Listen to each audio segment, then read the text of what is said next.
friends. I thought I would sit down and give you guys kind of a background on how Mackenzie got her autism diagnosis, kind of our journey to it, I should say. She received her diagnosis this year in 2019 on March 19th from her now pediatrician.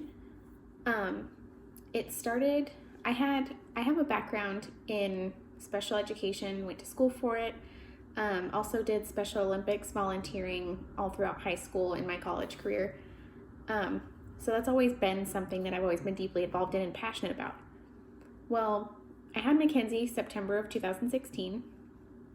And when she hit about 6 months old, I realized she wasn't hitting the milestones that she was supposed to be hitting. Like she wasn't sitting up, showed zero interest in any kind of food.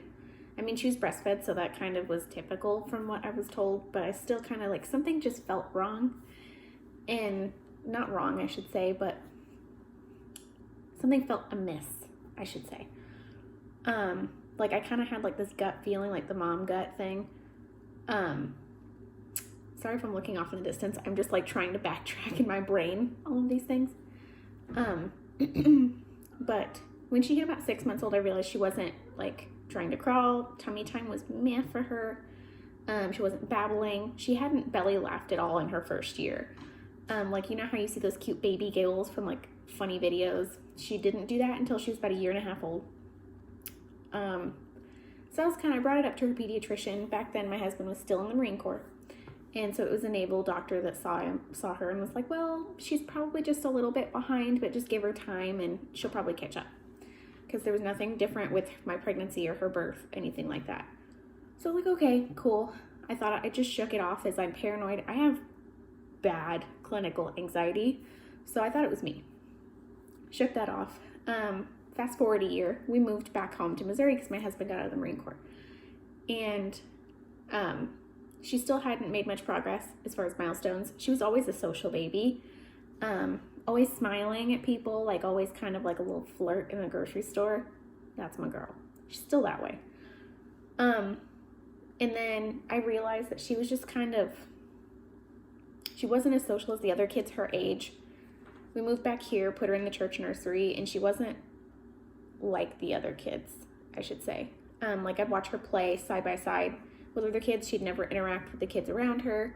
She was still on pureed baby food, and she was about to she was 17 months old when we moved back here. So she was still on pureed baby food, wanted nothing to do with any, I call it human food. Wasn't talking, she sat up for the very first time at 9 months old. 0 words. She didn't speak really at all until she turned 2. When we started therapies earlier this year, she started speaking, and now that's all she does is talk. It might not be what you and I speak, like full sentences, completely constructed, but she does communicate. But like I was saying, I realized that something was just amiss, and I brought it up to friends and family, and everybody was like, some even got frustrated and angry with me and almost offended, which I think is funny. And I'm like, something does not seem right. I really think like she exhibits all of the classic markers for autism. And I feel like Kenzie is on the spectrum. That's my daughter's name for those of you that don't know. Her name is Mackenzie. And I just kind of felt like a nagging feeling like, I know I'm right. This has to be it, because there's no other reason for her having all of these symptoms together at once, if that makes any sense. So I kept bringing it up. Her pediatrician, once we moved back to Missouri, I told her, who is a family practice doctor, I let her know, I'm really concerned. There's no speech. She just started walking at 17 months old. I was like, I'm really concerned. Is there something we should do? Should we do like a pediatric neurologist, like psychiatrist? What should we do? And she said, no, it'll be fine. We'll wait till she's 3. And if she's not talking, then we'll visit it then. And I'm like, looking back now and now discussing with other parents with kiddos on the spectrum, that is way too late. Early intervention is humongous. Like that's what we got done for Kenzie, and it's completely changed the game for us. But at that point is when I'd had enough, because I've heard so many people, friends, family, physicians, like therapists tell me or not therapists, friends, family, and physicians definitely, and other parents say, oh, it's going to be fine. She's great. She's normal. I hate that word. Anyway, and then I said, screw it. I'm done. Went to 2 friends of mine. They have a kiddo on the spectrum, similar, close age to Kenzie. And I realized I'd watch him play. And I'm like, oh my God, that's literally exactly how Mackenzie plays. That's exactly how Mackenzie tries to communicate. When she's overwhelmed, that's exactly how she reacts. And I said, what do I do? No one's listening to me. I feel like I'm going crazy. And they told me exactly what to do. And I also, at the same time, I was in a life group with my church, and another mom was like, Missouri First Steps, do it. Because her daughter was also through it as well. Missouri First Steps is a nonprofit organization through the state of Missouri where they help with kiddos with disabilities or developmental delays, and they help you get the therapies that you need.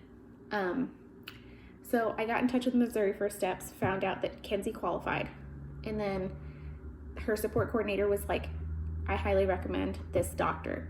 We call her Dr. Evelyn because her last name is really hard for anybody to pronounce. So we call her Dr. Evelyn. Went to her, made an appointment.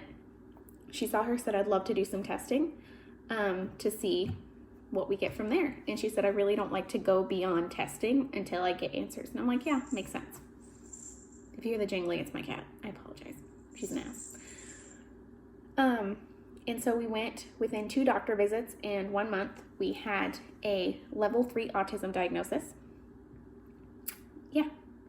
And it's completely crazy to me how we went from me feeling like I was insane and like nobody understood the feelings I was having, because I bring it up to my husband a lot. Like, don't you think it's strange how she does this and other kids don't do this? And he goes, well, we're kind of weird. So I always blow it off as we're really weird people, because we are. We're pretty fucking weird. And then I kind of like this nagging feeling just kind of like hit me, like, you need to do something about it. So I just had to advocate, and I did. And now we have been, it is now October, so March, April, May, June, July, August, September. 7 months since diagnosis, and she went from 0 words to well over 30 words, I want to say. She signs. She prefers to yell at you or drag you to what she needs. But yeah. So yeah, that is how we got to our autism diagnosis. If you have any questions, leave them in the comments below. And yeah, have a good one.